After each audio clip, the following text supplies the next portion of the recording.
আমরা গত 2 দিন থেকে বলে আসতেছি যে বড় বড়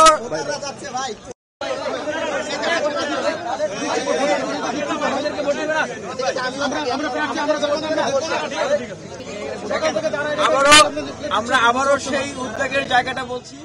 গত 2 দিন আগে থেকে আমরা বলে আসছি বিভিন্ন মাধ্যম থেকে যে বড় বড় শক্তিগুলো তারা ডাকসুর পদগুলোকে ভাগাভাগি করার জন্য তারা নেগোসিয়েশন করছে। আজকে আমরা দেখছি যে বিভিন্ন ভোট কেন্দ্রে আমাদেরকে যেতে দেওয়া হচ্ছে না। নির্বাচনের যে নীতিমালা বিধিমালাতে কিন্তু লেখা আছে প্রার্থীরা যেতে পারবেন, কিন্তু এখন তারা যেতে দিচ্ছে না। ওনারা আসলে ভিতরে কি করছে? যেতে দিচ্ছে, ছাত্র দলকে দিচ্ছে, ছাত্র শিবিরকে দিচ্ছে। আমরা দেখছি যে ছাত্র দলের ভিপি ক্যান্ডিডেট উনি কিন্তু ভিতরে ঢুকে গেছেন অনেকগুলো।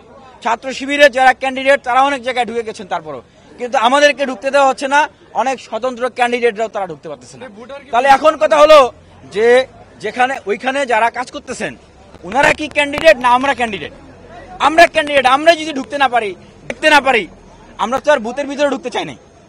সেখানে যতটুকু নির্বাচনে বিধিমালার আওতায় আছে আমরা সেই জায়গাটুকুতে যেতে চাচ্ছি, কিন্তু সেই জায়গাটুকু এখন আমরা অনেক অভিযোগ শুনতেছি যে ভিতরে ঢুকতে দেওয়া হচ্ছে না।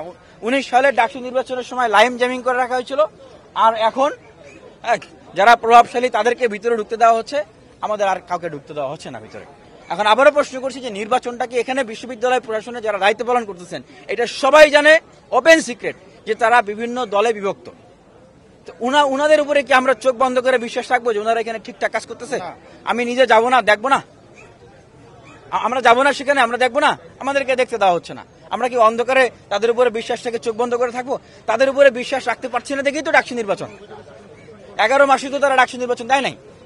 এখন ওনারা কি করছেন যে জিজ্ঞেস করছেন কেন আসলে আমাদেরকে ভিতরে যেতে দেওয়া হচ্ছে না।